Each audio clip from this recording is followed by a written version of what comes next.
நம்பிக்கைங்கிறது அவ்வளவுதாங்க. நீங்க நினைக்கிற மாதிரி மலை ஏறி போய் காவடி எடுத்து பால் குடம் ஊத்தி அவனுக்கு தான் கடவுள் செய்யறான்னு நினைச்சீங்கன்னா உங்களை மாதிரி மூடர்கள் யாருமே கிடையாது. நீங்க நினைச்சிட்டு இருக்கீங்களா? முருகன் சாதாரணமானவர் கிடையவே கிடையாது. ஆனா சாதாரணமான ஆட்களுக்கு முருகர் தான் எல்லாமே. இந்த ஆளுக்கு ஒரு கெட்ட பழக்கம் என்னன்னா, எல்லாரும் சோதிக்கிறாருன்னு சொல்றாங்க. அவர் சோதிப்பதே கிடையாது. நம்ம தான் சோதனையில விழுந்துடுறோம். அப்புறம் நம்ம 1008 சொல்லிக்கிட்டு இருக்கோம். அவர் நமக்கு நல்ல வழியை தான் காட்டுவார். எப்படி காட்டினாருன்றதை சொல்றேன். அந்த கேரக்டர் நான் பண்ண ஆரம்பிச்சதுக்கு அப்புறம் தான் இன்னும் பெரிய அளவில் எல்லாருக்கும் தெரிய ஆரம்பிச்சு ஹீரோவா நான் வந்து நடிச்சிருக்கேன்னா அதுக்கு காரணம் வந்து முருகன் தான். உங்களுக்கு தொழில யாரும் வந்து செட் ஆகலையா, நம்மால கூட ஷேர் கூப்பிட்டுக்கங்க. முருகா நீ எனக்கு வந்து கூட இரு, என் தொழிலை நீயும் வளர்த்து விடு, நீயும் நானும் ஷேர் ஹோல்டர்ஸ், அப்படி போயிருங்க. மனிதர்களை நம்புவதை விட தெய்வத்தை நம்பினால் வெற்றி நிச்சயம். முருகனை ரொம்ப எளிமையா நம்ம அடையிறதுக்கான வழிதான் பாடல். அவருக்கு பாடினா ரொம்ப பிடிக்கும். என் குரல்ல பாடினா கொஞ்சம் கஷ்டப்படுவாப்ல. எந்த இடத்துக்கு நீங்க போனாலும் சரி, குலதெய்வத்தை முதல்ல மனசுல நினைச்சுக்கோங்க. 2வது முருகரை நினைச்சுக்கோங்க, வெற்றி நிச்சயம்.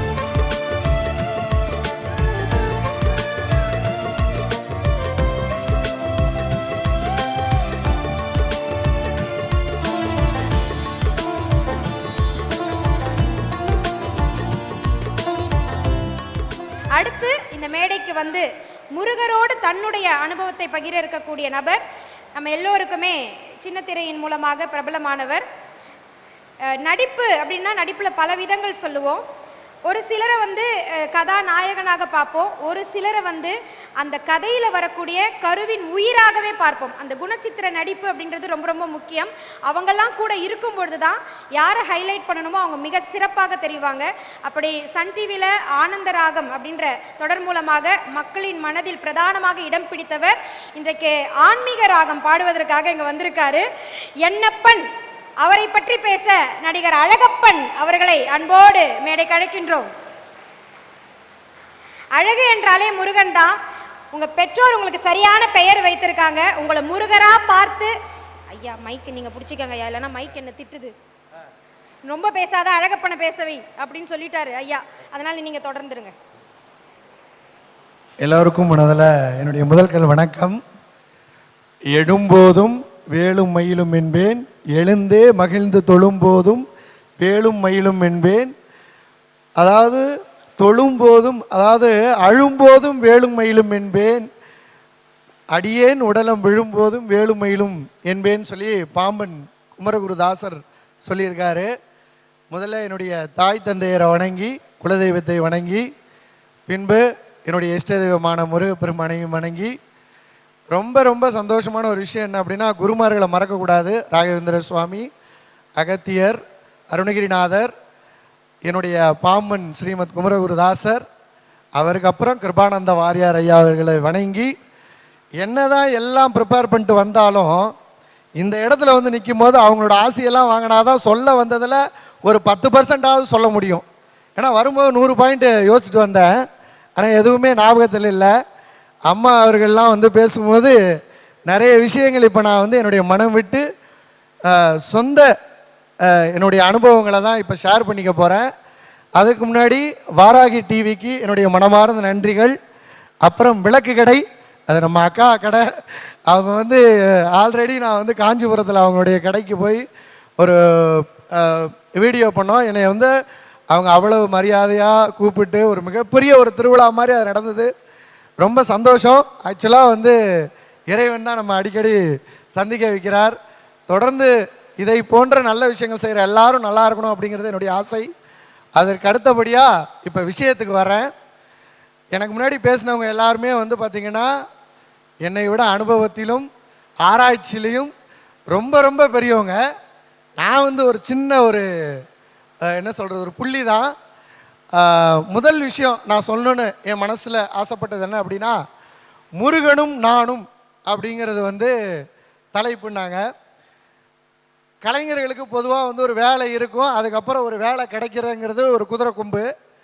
அந்த வேலைக்கே நம்ம வேலவனை தான் போய் பார்த்தேன்னா, ஏன்னா கொஞ்ச நேரம் முன்னாடி பேசுகிறதுக்கு முன்னாடி அம்மா சொன்னாங்க, அதாவது முருகனுக்கு வந்து திட்டுறது ரொம்ப பிடிக்கும், ஆனந்தமாக கேட்பாப்புல அப்படின்னு. என்னுடைய வாழ்க்கையில் 2016 அந்த நேரத்தில் வந்து எனக்கு வந்து ஒரு சின்ன விபத்து. காரில் இது பைக்கில் போயிட்டுருக்கும்போது, நானும் என் தம்பி போயிட்டுருக்கும்போது, சொல்லப்போனால் உண்மையாக தவறு எந்த பக்கம்னு பார்த்தீங்கன்னா அவங்க பக்கம்தான். நடந்துருச்சு, காலில் அடிபட்டுருச்சு. உடனே என்னுடைய வேலையும் அந்த டைம் நிற்கிது, அந்த சீரியலும் முடியுது, எனக்கு இந்த கால்லையும் அடிபட்டுருச்சு. அதற்கு நிறைய பேர் நிறைய காரணம் சொன்னாங்க, நேரம் சரியில்லை, அந்த மாதிரி இருக்குது அப்படின்லாம். மனதளவில் என்ன நம்ம வந்து யோசிச்சோன்னா, நமக்கு வேலை இப்படி ஆயிடுச்சே, இப்போ நம்ம என்ன பண்ணுறது, அடுத்த கட்டத்துக்கு எப்படி போகிறது அப்படின்னு ஒரு முயற்சி யோசிச்சுட்டு இருக்கும்போது ஒரு நண்பர் ஒருத்தர் சொல்கிறார், ஐயா நீங்கள் வந்து ஆன்மீகத்தில் இருக்கீங்கனால சொல்கிறேன், நண்பா நீங்கள் என்ன பண்ணுங்க, சிறுவாபுரிக்கு போயிட்டு வாங்க ஒரு 6 வாரம் அப்படின்னு சொல்கிறாங்க. நான் காலை இப்படி சேர் மேலே தூக்கி வச்சுக்கிட்டு இருக்கேன், எங்கிட்ட 6 வாரம் போகிறது. மதுரையிலேருந்து இதுக்குன்னு என் தம்பி வர்றான். இப்போ அவனை நினச்சிக்கிறேன், அவன் இப்போ இல்லை, அவன் தெய்வமாக இருந்து எனக்கு அருள் புரிகிறான். அவன் மதுரையிலேருந்து வர்றான். இந்த ஆள் அனுப்புறது சாதாரண ஆள் கிடையாது. இவர் நீங்கள் நினச்சிட்டு இருக்கீங்களா, முருகன் சாதாரணமானவர் கிடையவே கிடையாது. ஆனால் சாதாரணமான ஆட்களுக்கு முருகர் தான் எல்லாமே. அதை நான் சொல்கிறேன். ஏன் அப்படின்னா, இந்த ஆளுக்கு ஒரு கெட்ட பழக்கம் என்னென்னா, எல்லாரும் சோதிக்கிறாருன்னு சொல்கிறாங்க. அவர் சோதிப்பதே கிடையாது, நம்ம தான் சோதனையில் விழுந்துடுறோம். அப்புறம் நம்ம 1008 சொல்லிக்கிட்டு இருக்கோம். அவர் நமக்கு நல்ல வழியை தான் காட்டுவார். எப்படி காட்டினாருன்றதை சொல்கிறேன். அந்த தம்பி வரான், அவனும் இந்த வேலைக்காக ட்ரை பண்ண போகிறான். ஆனால் இந்த மாதிரி தம்பி ஒரு 6 வாரம் நம்ம வந்து சிறுவாபுரி போகணுன்னு சொல்லியிருக்காங்க, அதுலேயும் செவ்வாய்க்கிழமை தான் போகணுன்னு சொல்லியிருக்காங்க, போயிட்டு வந்துடும் அப்படின்னோடனே, என்னண்ணே நீ அப்படின்னு சொல்லாமல், நான் கூப்பிட்டு போகிறேண்ணே, நம்ம வண்டியில் நான் கூட்டிகிட்டு போகிறேன், நான் வண்டி ஓட்டுறேன், நீ ஓட்ட வேண்டாம், 2 வீலரில், நான் சொல்கிறது 2 வீலரில் கிளம்பி அந்த காலை தூக்கி வச்சுக்கிட்டு ஒரு 6 வாரங்க மனதார போனேன். வாரம் கொட்டி தீர்த்துட்டேன், 2வது வாரம் ஒன்றும் பெருசாக தெரியலை, 3வது வாரம் முக்கி தீர்த்துட்டேன், 4வது வாரம் ஓகே, 5ல் கொஞ்சம் சலிப்பு வந்துருச்சு, 6வது வாரம் முடிய போகுது. இந்த ஆரம்பத்துலேயும் முடிவுன்னு தான் மனுஷனுக்கு ஒரு சுவாரஸ்யம் இருக்கும். அது நல்லதாக இருந்தாலும் கெட்டதாக இருந்தாலும், ஒன்று ஆரம்பிக்கும் போது பயப்படுவான், ஒன்று முடியும் போது பயப்படுவான், ஆரம்பிக்கும் போது சந்தோஷப்படுவான், முடியும் போது சந்தோஷப்படுவான். அந்த மாதிரி 6வது வாரம் அந்த மனுஷன்ட்ட நான் ஒரு விஷயம் சொன்னேன். ஏன்னா அம்மா கொஞ்ச நேரத்துக்கு முன்னாடி சொன்னாங்க, திட்டுறது முருகனுக்கு ரொம்ப பிடிக்கும்னு. முதல் வாரம்லாம் ஓம் சரவண பவன்லேருந்து ஆரம்பித்து என்னென்னமோ சொன்னேன். 2வது வாரம் சரவண பவன் சொன்னேன். 3வது வாரம் அப்படியே அதை முடிஞ்சு 6வது வாரம் என்ன பண்ணிட்டேன், இங்கே வார், உனக்கு எனக்கும் ஒரு பஞ்சாயத்து இருக்குது, 6 வாரம் வர சொன்னாங்க, நான் 6 வாரம் வந்துட்டேன், இதுக்கப்புறம் உனக்கு எனக்கும் பேச்சுவார்த்தை கிடையாது, முடிஞ்சா செய்யு, வேலை வச்சுக்கிட்டு நிற்காத, எனக்கு வேலையை கொடுன்ட்டு வந்துட்டேன். சொல்லிட்டு வந்து அடுத்த செவ்வாய்க்கிழமைக்குள்ளே பார்த்துக்க அப்படின்ற. இது வந்து நான் இப்போவும் சொல்கிறேன், எனக்கு அது ஒரு நாள்லேயும் நடக்கலாம், ஒரு சிலருக்கு அது ஒரு மாதத்துலேயும் நடக்கலாம், ஒரு சிலருக்கு அது ஒரு வருஷத்துலேயும் நடக்கலாம். ஆனால் எது எப்போ நடக்குமோ அப்போ தான் நீங்கள் அங்கே போக முடியுங்கிறதையும் நான் சொல்லிக்கிறேன். இன்னொரு விஷயம் என்னாச்சு, அடுத்த செவ்வாய்க்கிழமெல்லாம் பார்த்துக்க அவ்வளோதான் அப்படின்ட்டேன். ஏன்னா நமக்கு வேதனை, மனுஷன் வந்து ஒரு எந்த கதவுகளுமே திறக்காத ஒரு நிலைமையில் எப்படி ஒருத்தர் இனி கூப்பிடுவாங்க, எங்கேருந்து ஒருத்தர் நம்மகிட்ட பேச போகிறாங்க எதுவுமே தெரியாது. கரெக்டாக அடுத்த செவ்வாய்க்கிழமை வரப்போது யோசிச்சுக்கிட்டே இருக்கேன், இந்த போக சொன்னவனை கால் பண்ணி திட்டிடுவோம் அப்படின்ட்டு. கரெக்டாக திங்கக்கிழமை அன்றைக்கி உனக்கு ஃபோன் வருது, நீங்கள் வந்து ஜீ தமிழில் ஒரு சீரியல் ஒன்று, அதுக்கு வந்து நீங்கள் வந்து ஹீரோ ஃப்ரெண்டாக வந்து நடிக்கணும் அப்படின்னு. நான் உடனே அப்படியா, இதான் நமக்கு நேரம்ன்ட்டு, ஓகே சரி பார்ப்போம், சரி அப்படின்ட்டேன். இல்லை நாளைக்கே நீங்கள் வரணும், ஏன்னா நாளைக்கு செவ்வாய்க்கிழமை உங்களை மீட் பண்ணணும், உங்களுக்கு அடுத்த நாளே ஷூட்டிங் போகணும், நீங்கள் கட்டாயம் சீக்கிரம் வந்துருங்கன்ட்டாங்க. செவ்வாய்க்கிழமை போகிறேன், நான் அவங்கள போய் மீட் பண்ணுறேன், பார்த்துட்டு அங்கேருந்து கிளம்புறேன். புதன்கிழமை என்னை நேரடியாக வர சொல்கிறாங்க. சரி ஹீரோ ஃப்ரெண்டுனாலே பேண்ட்டு சட்டை அது மாதிரிலாம் போட்டு பயங்கரமாக இருக்கும், ரைட்டு நம்ம பயங்கரமாக நடிக்க போகிறேன்னு நினச்சிக்கிட்டு இருக்கேன். அங்கே தான் ஆப்பு. போனதுலேருந்து ஒன்று ஒன்றா செய்தி வருது. முதல்ல ஐயா மாதிரி அவருக்கு காவி வேட்டி கட்டி விடுங்க, காவி வேட்டியா சரி, வெள்ளை கலர் சட்டை மாற்றுங்க, சரி மாற்றிட்டேன். அப்புறம் நெத்தியில் பட்டை போடுங்க, சரி பட்டை போட்டுட்டேன். கழுத்தில் ஒரு $1 போடுங்க, அடுத்து சரி $1 மாற்றிட்டேன். எல்லாம் ரெடி ஆகிட்டேன். லுக்கு வந்து லுக் டெஸ்ட்டுன்னு சொல்லுவாங்க சேனலில் பொதுவாக. அந்த ஃபோட்டோவை அனுப்புகிறாங்க, ஓகே பண்ணிட்டாங்க. அடுத்து சீன் பேப்பர் வரணும். கதாநாயகனுடைய ஃப்ரெண்ட் அப்படிங்கிறதான் தெரியும். அது வேறு யாரும் இல்லை, நம்ம சங்கர் கணேஷ் சாரோட பையன் ஸ்ரீஅண்ணன் கூட தான் நான் நடிக்கிறேன். ஜீ தமிழில் தலையணை பூக்கள் அப்படிங்கிற சீரியல். அதுதான் என்னுடைய பிரேக்குக்கு அப்புறம் வந்த ஒரு சீரியல். இப்போ வரைக்கும் பிரேக்கே இல்லை, முருகன் முன்னியத்தில் போய்கிட்டு இருக்கு. அதை நான் சொல்கிறேன். அப்போ போயிட்டேன். இவன் பண்ணாம பாருங்க ஒரு சேட்டை. இந்த ஆள் நான் சொல்லிட்டு வந்தேன், உனக்கு எனக்கு தான் பஞ்சாயத்து, இனி உங்ககிட்ட நான் பேசவே மாட்டேன், எனக்கு இந்த வேலை கிடைக்கலன்னா அவ்வளோதான் சொல்லிட்டு வந்துட்டேன். ஸ்கிரிப்ட் பேப்பர் இந்த ஃபேக்ஸ் மிஷினில் வர மாதிரி வருது. எடுத்துகிட்டு டைரக்டர் பக்கத்தில் போனால் நமக்கு ஒரு அல்ப ஆசை. எப்பயுமே இந்த பேர்கள் தான் வந்து முக்கியத்துவம் பெறும் ஒரு ஒரு தொடரில்.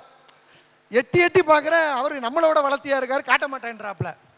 என்னடா எப்படியாவது பார்த்துருவோம் நம்ம இந்த கதாபாத்திரத்தோட பேர் என்னன்ட்டு பார்த்தா ஒரு பேர் பலகை வருது செட்டில் சொல்லி. அதெல்லாம் ரெடி ஆகிட்டு இருக்கு. ஆலமரத்தில் ஏஆர்எஸ் கார்டன் இந்த எதிர்த்த மாதிரி இருக்க இடத்துல இருந்து சொல்கிறேன். அன்றைக்கி எனக்கு தெரியாது நான் இங்கே வந்து இதை சொல்லுவேன்னு. நான் சொல்கிறது 8 வருஷங்களுக்கு முன்னாடி. ஏஆர்எஸ் கார்டனில் ஆலமரத்துக்கு கீழே நான் உட்காடுறேன். பின்னாடி ஒரு போர்டு, பேர் என்ன அப்படின்னா பஞ்சாயத்து முருகன். இங்கு இலவசமாக அல்லது அதாவது ஒரு கணிசமான அமௌண்ட்டில் வீடு மாற்றுவது, புரோக்கர் டைப்பில் ஒரு போர்டு. நான் வந்து சொல்லப்போனால் மன்னிச்சுக்கங்க, உங்கள் கெட்டப்பில் தான் உட்காந்துருக்கேன். ஏன்னா தாடி இல்லை, சேவலாம் பண்ணி அழகா. நான் எதிர்பார்த்தது ஒரு டிஷர்ட் ஜீன் போட்டு ஒரு ஃப்ரெண்டாக வருவேன்னு. ஆனால் இன்னைக்கு சொல்கிறேன், அந்த கேரக்டர் நான் பண்ண ஆரம்பித்ததுக்கப்புறம் தான் இன்னும் பெரிய அளவில் எல்லாருக்கும் தெரிய ஆரம்பிச்சு. இன்னைக்கு சன் டிவியில் ஆனந்தராகம் ஹீரோவாக நான் வந்து நடிச்சிருக்கேன்னா அதுக்கு காரணம் வந்து முருகன் தான். இது ஒரு விஷயம் சொல்லிடுறேன், ஏன்னா ரொம்ப நேரம் எடுத்துக்க விரும்பல. 5 பாயிண்ட் தான் யோசிச்சு வச்சுட்டு தான் வந்திருக்கேன். இதை ஏன் சொல்கிறேன்னா, சாமானியனும் சாதனையாளராகலான்னு சொல்லி டிவிலெலாம் போடுவாங்க. அதெல்லாம் பார்க்கும்போது புல்லரிக்கும் எல்லாம் ஓகே தான். அந்த சாதனையாளர் ஆகிறதுக்கு நம்மால் கொஞ்சம் தேவைப்படுவாப்புல. ஏன் அப்படின்னா இவங்க அப்பா இவங்க அம்மா எல்லாருமே பயங்கரமான ஆட்கள். ஏன் அப்படி சொல்கிறேன்னா, இப்போ இவ்வளோ வேடிக்கை பார்ப்பாப்புல 6 வாரம் கால் கெடுக்க நிற்க வச்சுட்டாப்புல. பஞ்சாயத்து முருகன்னு சொல்லிட்டேன், பேரே பஞ்சாயத்துன்னு வந்துருச்சு. என் பேர் கடைசி வரைக்கும் அந்த சீரியலில் பஞ்சாயத்து. அன்னைக்கு நான் இன்னைக்கு சிரிச்சுட்டு சொல்கிறேன், அன்றைக்கி அந்த பேப்பரை பார்த்த உடனே சார்கிட்ட ஒரு 2 நிமிஷம் பர்மிஷன் கேட்டு ஓரமாக போய் அழுதுட்டு வந்தேன். அன்னைக்கு நான் உணர்ந்தேன், அதாவது திக்கற்றவர்களுக்கு தெய்வமே துணை. முதல் ஒரு விஷயம் இதை சொல்லிடுறேன். 2வது உங்கள்கிட்ட சொல்லணும்னு ஆசைப்பட்டது, அம்மா பேசும்போது சொன்னாங்க, நீங்கள் வந்து வேல்மாறல் படிங்க, கந்தகுரு கவசம் படிங்க, கந்த சஷ்டி படிங்க, எல்லாமே நீங்கள் படிங்க. ஆனால் யாருக்காக படிக்கிறீங்க? என் எதிரி அழிஞ்சு போயிடணும், அவன் என்னைய காலி பண்ணிட்டான், அவனால் அவன் காலி ஆயிடணும், இவன் வந்து எனக்கு இதை பண்ணிட்டான் அப்படின்னு தயவு செஞ்சு இதெல்லாம் சொல்லாதீங்க. பழிக்காது. அந்த ஆள் அதுக்கு வரவும் மாட்டாப்புல. நீங்கள் கேட்க வேண்டியது ஒன்று தான். மகாபாரதத்தில் 2 குழு இருந்தது. அதில் கிருஷ்ணர் எந்த பக்கம் இருந்தாரோ அந்த பக்கம்தான் ஜெயிச்சதுன்னு வைங்க. ஏன்?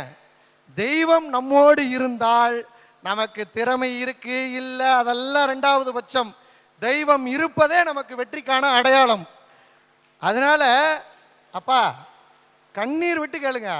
இவங்களுக்கு நீங்கள் சொல்கிற மாதிரி எல்லாரும் எல்லாம் சொல்லுவாங்க. நான் சொல்கிற பரிகாரம் ஒன்று தான்.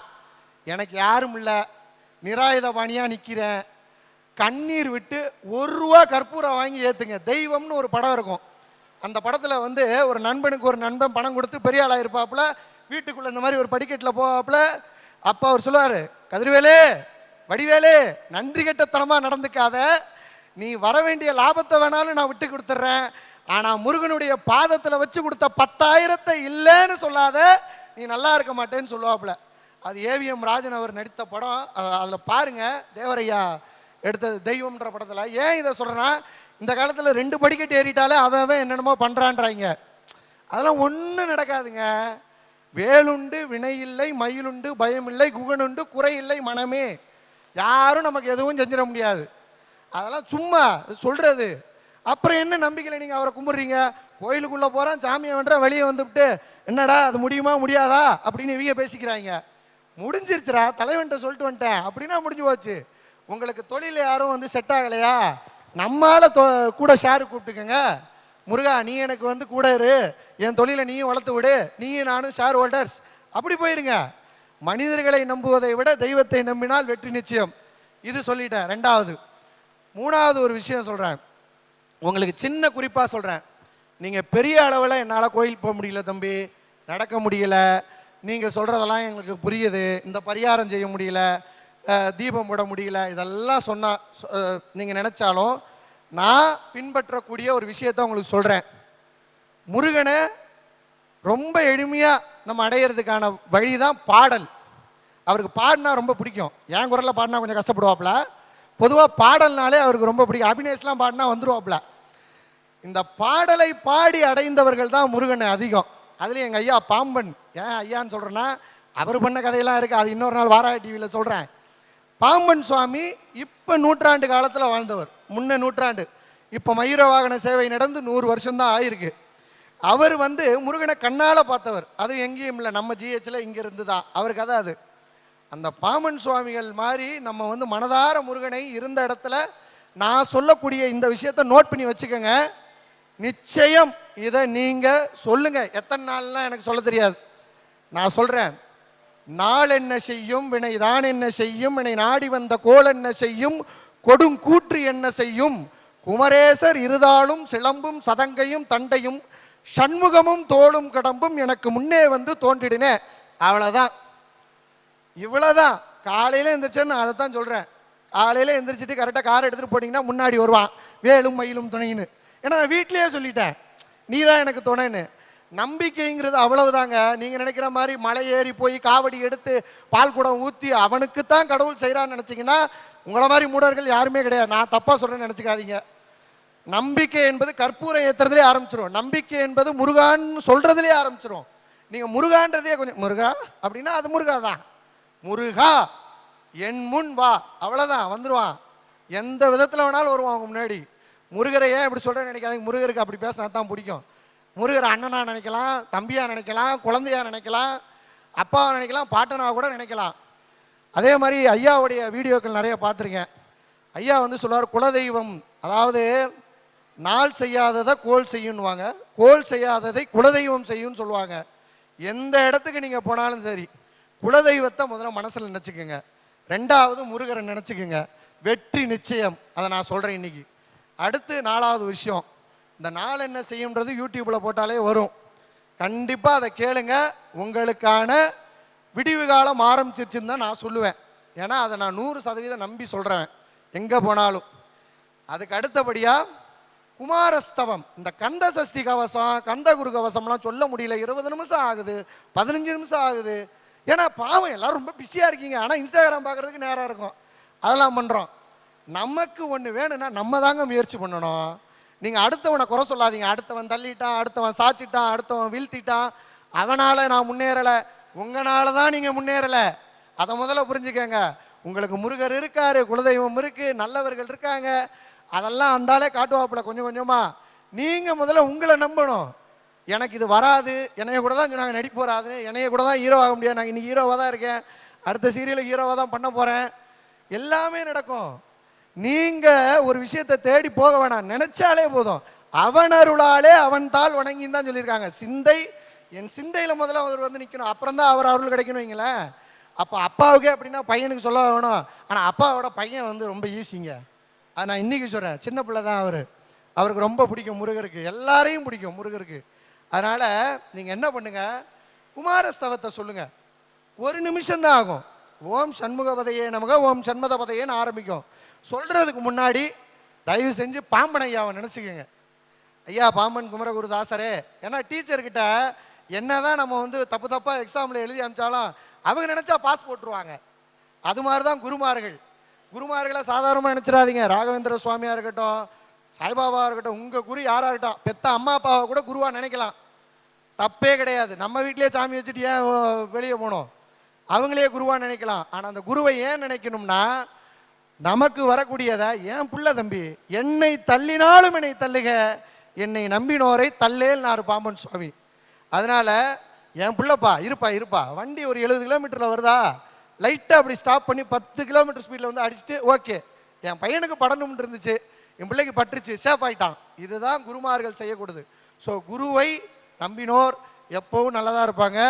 அதனால் அவரை நினச்சிக்கிட்டு குமாரஸ்தவத்தை சொல்லுங்கள். அது வந்து ஒரு சின்ன வடிவிலேயே புத்தகத்திலேயே இருக்கலாம், ஒரு அட்டையில் கூட இருக்கும்.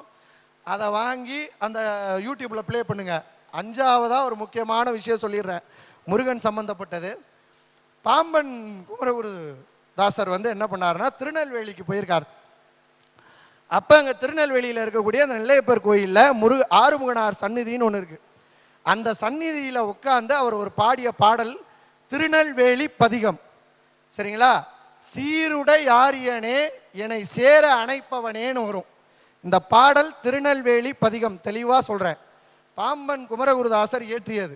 அவர் அந்த கோயிலுக்கு போயிருக்காரு. பின்னாடி நீங்கள் நெல்லையப்பர் கோயிலுக்கு யாரெல்லாம் போயிருந்தீங்கன்னா தெரியும், பின்னாடி தனியாக ஆறுமுகனார் சன்னதி இருக்கும். அது கல்யாண மண்டபம் மாதிரியே இருக்கும். அங்கே நிறைய கல்யாணம் பண்ணுவாங்க. அந்த இடத்துல புதர் மண்டி இருந்ததை பார்த்து நம்ம முருகன் சந்நிதி இப்படி இருக்கேன்னு பாம்பன் சுவாமி மனதார நினைத்து பாடிய பாடல் அந்த சீருடை யாரியனே. அந்த பாடல் திருநெல்வேலி பதிகம்னு வரும். அந்த பாடலை நீங்கள் தினமும் காலையில் எந்திரிச்சதும் ஒரு 10 நிமிஷம், நைட்டு தூங்க போகிறதுக்கு முன்னாடி ஒரு 10 நிமிஷம் கேட்டிங்கன்னா உங்களுடைய வாழ்க்கை, இன்னைக்கு சொல்கிறேன், இன்னைக்கு இருக்கக்கூடிய இந்த நிலையிலிருந்து ஒரு படி அடுத்த நிலை நீங்கள் நினச்ச மாதிரி மாறும். ஏன்னா அந்த கோயிலில் அவர் அந்த பாடலை பாடி அதுக்கப்புறம் ஓரிரு வருடங்கள்னு நினைக்கிறேங்க ஐயா, ரொம்ப சொற்பமான வருஷத்துலேயே அந்த கோயிலை புனரமைச்சு இன்னும் பெரிய அளவில் கும்பாபிஷேகம் நடந்தது திருநெல்வேலியில் இருக்கக்கூடிய நெல்லையப்பர் கோயிலில். அந்த ஆறுமுகனார் சந்நிதியில் பாடின திருநெல்வேலி பதிகத்தை நீங்கள் எல்லாரும் கண்டிப்பாக கேட்க ஆரம்பிங்க. அப்புறமா அப்படியே கூடவே பாட ஆரம்பிங்க. வெற்றி நிச்சயம், நல்லதே நடக்கும். வேலும் மயிலும் துணை.